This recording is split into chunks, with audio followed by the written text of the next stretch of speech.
Hello guys, welcome back to our channel. Episode ആരംഭിക്കുമ്പോൾ കാണിക്കുന്നത് നെല്ലിശ്ശേരിയാണ്. തിരികെ വരുന്ന അർച്ചനയോട് നന്ദനെ പറ്റി തിരക്കുകയാണ് സേതുമാധവൻ. ഞാൻ അവിടെ ചെന്നപ്പോഴേക്കും നന്ദേട്ടൻ എങ്ങോട്ടേക്കോ പോയിരുന്നെന്നും അതുകൊണ്ട് തന്നെ കാണാൻ സാധിച്ചില്ലെന്നും പറഞ്ഞ് അർച്ചന ഒഴിഞ്ഞു മാറുകയാണ്. തുടർന്ന് ദേഷ്യത്തോടെ മുറിയിലേക്ക് ചെല്ലുകയാണ് അർച്ചന. റെസ്റ്റോറൻറ്റിൽ വെച്ച് കണ്ട കാര്യങ്ങളെല്ലാം തന്നെ അർച്ചന സച്ചിയോട് പറയുന്നു. ഇതിൽ നിന്നും എനിക്കൊരു കാര്യം ഉറപ്പായി, നന്ദേട്ടൻ ഉടനെ തന്നെ അവന്തികേട്ടത്തിയെ ഡിവോഴ്സ് ചെയ്യും. നന്ദേട്ടന് സന്ധ്യ ഡോക്ടറുമായിട്ടുള്ള വിവാഹത്തെക്കുറിച്ചും ചിന്തിക്കുന്നുണ്ടെന്നും സച്ചിയോട് പറയുകയാണ് അർച്ചന. പിന്നീട് കാണിക്കുന്നത് അവന്തികയാണ്. റെസ്റ്റോറൻറ്റിൽ വെച്ചുണ്ടായ കാര്യങ്ങളെല്ലാം ഓർത്ത് ടെൻഷനോടെ ഇരിക്കുകയാണ് അവന്തിക. തുടർന്ന് നന്ദൻ കൊടുത്ത ഡിവോഴ്സ് പേപ്പറുകൾ കയ്യിൽ പിടിച്ചുകൊണ്ട് അവന്തിക പറയുകയാണ്, ഞാനിപ്പോൾ ഇയാൾക്ക് ഡിവോഴ്സ് കൊടുത്താൽ ഞാൻ ഇവിടെ നിന്നും എൻ്റെ പ്രതികാരമൊന്നും വീട്ടാതെ തന്നെ ഇറങ്ങേണ്ടതായി വരും. അതൊരിക്കലും സംഭവിക്കാൻ പാടില്ല. അയാളുടെ വിധവയായി ഇവിടെ കഴിഞ്ഞാലും വേണ്ടില്ല, ഞാനെന്താണെങ്കിലും ഇവിടെ നിന്ന് ഡിവോഴ്സ് കൊടുത്തിറങ്ങി പോകില്ലെന്ന് മനസ്സിൽ ഉറപ്പിക്കുകയാണ് അവന്തിക. പിന്നീട് കാണിക്കുന്നത് നന്ദൻ തിരികെ നെല്ലിശ്ശേരിയിലേക്ക് എത്തിയിരിക്കുന്നതാണ്. അവിടുത്തെ ആഘോഷങ്ങളുടെ ഒരുക്കങ്ങളെല്ലാം നോക്കി നിൽക്കുന്ന നന്ദനെ കണ്ടുകൊണ്ട് ദേഷ്യത്തോടെ നന്ദ എന്ന് വിളിക്കുകയാണ് സേതുമാധവൻ. ഈ ഒരുക്കങ്ങളെല്ലാം കണ്ടില്ലേ? നിന്റെയും അവന്തികയുടെയും വിവാഹ വാർഷിക ആഘോഷങ്ങൾക്ക് വേണ്ടി വെച്ചിരുന്ന ഒരുക്കമാണ്.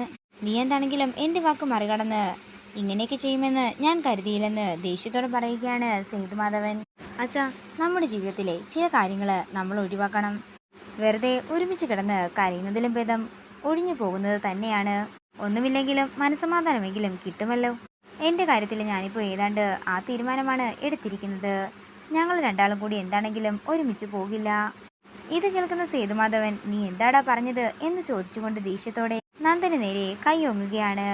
പെട്ടെന്ന് തന്നെ അച്ഛ എന്ന് വിളിച്ചുകൊണ്ട് അർച്ചന അങ്ങോട്ടേക്ക് ചെല്ലുന്നു. ഇനി മേലിൽ നീ ഇത് ആവർത്തിക്കരുത്. ഈ വെഡ്ഡിങ് ആനിവേഴ്സറി ആഘോഷങ്ങളെല്ലാം എൻ്റെ തീരുമാനമായിരുന്നു. എൻ്റെ തീരുമാനമാ നീ ഇപ്പോൾ എതിർത്തത്. ഇനിയും എതിർക്കാൻ തന്നെയാണ് നിന്റെ പ്ലാനെങ്കിലേ എനിക്കറിയാം എന്ത് ചെയ്യണമെന്ന്. ഞാനെല്ലാം നേരത്തെ തന്നെ കണക്കുകൂട്ടി വെച്ചിരിക്കുകയാണെന്നും സേതുമാധവൻ ദേഷ്യത്തോട് പറയുന്നു. തുടർന്ന് അർച്ചന നന്ദൻ്റെ അടുത്തേക്ക് ചെല്ലുകയാണ്. അർച്ചനെ, ഞാൻ എന്ത് തെറ്റാ ചെയ്തത്? നന്ദേട്ടൻ അച്ഛൻ്റെ വാക്ക് ധിക്കരിച്ചത് അച്ഛന് വലിയ വിഷമമായിട്ടുണ്ട്. അതെ, അച്ഛന് വിഷമം, പക്ഷേ അനുഭവിക്കുന്നത് ഞാനാണല്ലോ. അർച്ചനെ, ഞാൻ മടുത്തു. അവന്തികയെ ഞാനുമായിട്ട് ഇനി എന്താണെങ്കിലും ഒന്നിച്ചു പോകില്ല. ഡിവോഴ്സ് പെറ്റീഷൻ ഫയൽ ചെയ്യാൻ തന്നെയാണ് എൻ്റെ തീരുമാനം. എൻ്റെ കാര്യം അർച്ചനയ്ക്കറിയാലോ. 7 വർഷമാണ് ഞാൻ അവളുടെ തടവിൽ കിടന്നത്. അന്നേരം ഞാൻ അനുഭവിച്ച മാനസിക സംഘർഷങ്ങളൊന്നും അർച്ചനയ്ക്ക് പറഞ്ഞാൽ മനസ്സിലാകില്ല. സന്ധ്യ ഡോക്ടറെ ഞാൻ പറഞ്ഞ് മനസ്സിലാക്കിച്ചോളാം. നന്ദേട്ടൻ അറിയാലോ, സന്ധ്യ ഡോക്ടറെ സ്വന്തം മകളെക്കാൾ ഉപരിയാണ് അച്ഛൻ സ്നേഹിക്കുന്നത്. ഇതറിഞ്ഞാൽ അച്ഛൻ ഒരിക്കലും താങ്ങാൻ സാധിക്കില്ല. നന്ദേട്ടന് ഈ തീരുമാനത്തിൽ നിന്നും ഒന്ന് പിന്മാറിക്കൂടെ? അർച്ചനെ, ചില തെറ്റുകൾ അത് സംഭവിച്ചാൽ മാത്രമേ ചിലതിന് ശരിയായ തീരുമാനങ്ങൾ എടുക്കാൻ സാധിക്കൂ എന്ന് പറഞ്ഞുകൊണ്ട് നന്ദൻ മുറിയിലേക്ക് പോകുന്നു. പിന്നീട് കാണിക്കുന്നത് അവന്തികയാണ്. നന്ദേട്ടൻ രണ്ടും കൽപ്പിച്ചു തന്നെയാണ്. മനസ്സുകൊണ്ട് നന്ദേട്ടൻ എന്നെ ഉപേക്ഷിക്കാൻ തയ്യാറായിരിക്കുകയാണ്. ഡിവോഴ്സ് നടന്നില്ലെങ്കിലും അയാൾ സന്ധ്യയ്ക്കൊപ്പം ജീവിച്ചു തുടങ്ങിയാൽ എല്ലാവരും അയാളെ അംഗീകരിക്കുകയുള്ളൂ. ഞാൻ ഒറ്റപ്പെട്ടു പോകത്തേയുള്ളൂ. വേണമെങ്കിൽ ഈ കാര്യം പറഞ്ഞ് എനിക്കിവിടെ ഒരു സ്ഫോടനം തന്നെ സൃഷ്ടിക്കാം. പക്ഷേ അയാളോടുള്ള എൻ്റെ പെരുമാറ്റം ഞാനൊന്ന് മാറ്റി പിടിക്കാൻ പോവുകയാണ്. അതേസമയമാണ് നന്ദൻ മുറിയിലേക്ക് ചെല്ലുന്നത്. നന്ദേട്ടൻ ഫുഡ് കഴിച്ചോ എന്ന് ചോദിക്കുമ്പോൾ ഞാൻ കഴിച്ചെന്ന് നന്ദൻ പറയുന്നു. എനിക്ക് കുറച്ച് സംസാരിക്കാനുണ്ടെന്ന് നന്ദൻ പറയുമ്പോൾ എനിക്ക് നല്ല ക്ഷീണമുണ്ടെന്നും ഞാൻ ഉറങ്ങാൻ പോവുകയാണെന്നും അവന്തിക പറയുന്നു. ഇവളെന്താ എന്നോട് വഴക്കിടാൻ വരാത്തത്?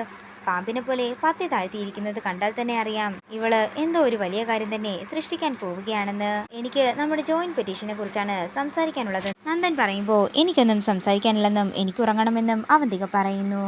അവളുടെ കൂടെ ജീവിക്കാനാണ് നിങ്ങളുടെ തീരുമാനമെങ്കിൽ നിങ്ങളെ തീർക്കാനാണ് എൻ്റെ പ്ലാനെന്ന് അവന്തിക മനസ്സിൽ പറയുന്നു. നേരം പുലർച്ചെയാകുന്നു. പിന്നീട് കാണിക്കുന്നത് അടുക്കളയിൽ നിന്നും നന്ദന്റെയും അവന്തികയുടെയും സന്ധ്യയുടെയും കാര്യങ്ങൾ സംസാരിക്കുന്ന അർച്ചനയും ആതിരയുമാണ്. അതേസമയം അവന്തിക അടുക്കളയിലേക്ക് ചെല്ലുകയാണ്. അവന്തികയെ കണ്ടയുടൻ തന്നെ സംസാരം നിർത്തുകയാണ് ആതിരയും അർച്ചനയും. ഇന്നലത്തെ കാര്യങ്ങളെല്ലാം കഴിഞ്ഞു പോയതല്ലേ, ഇനി നമുക്ക് ഇന്നേക്കുറിച്ച് ചിന്തിച്ചാൽ പോരെയെന്ന് അവന്തിക അവരോട് പറയുന്നു. ആതിരെ, നീ ഒരു ഗ്ലാസ് ചായ എടുത്തേ, ഞാൻ നന്ദേട്ടനോട് കൊടുക്കട്ടെ. ഇന്നലെ നന്ദേട്ടൻ ആനിവേഴ്സറിക്ക് വന്നില്ല, പകരം കാമുകിയോടൊപ്പം റെസ്റ്റോറൻറ്റിലിരുന്ന് ബർത്ത്ഡേ ആഘോഷിക്കുകയായിരുന്നു. എന്താ അർച്ചനെ, നീയും അവിടെ ഉണ്ടായിരുന്നില്ലേ എന്ന് അവന്തിക ചോദിക്കുമ്പോൾ ഇത് കേട്ട് ഞെട്ടലോടെ നിൽക്കുകയാണ് അർച്ചന. തുടർന്ന് അവിടെ നടന്ന കാര്യങ്ങളെല്ലാം അവന്തിക അവരോട് പറയുന്നു. എനിക്കെന്താണെങ്കിലും വിട്ടുകൊടുത്തൊന്നും ശീലമേയില്ല. മരിക്കുന്നത് വരെ അയാളുടെ ഭാര്യസ്ഥാനത്ത് ഞാൻ തന്നെ ആയിരിക്കുമെന്ന് ദേഷ്യത്തോടെ പറയുകയാണ് അവന്തിക. ഇതോടുകൂടി ഇന്നത്തെ എപ്പിസോഡ് ഇവിടെ തീരുകയാണ്. വീഡിയോ ഇഷ്ടമായെങ്കിൽ മറക്കാതെ ലൈക്ക് ചെയ്യുക, ഷെയർ ചെയ്യുക, കമൻറ്റ് ചെയ്യുക. കൂടുതൽ സീരിയൽ അപ്ഡേറ്റ്സിനായി മറക്കാതെ സബ്സ്ക്രൈബ് ചെയ്യുക.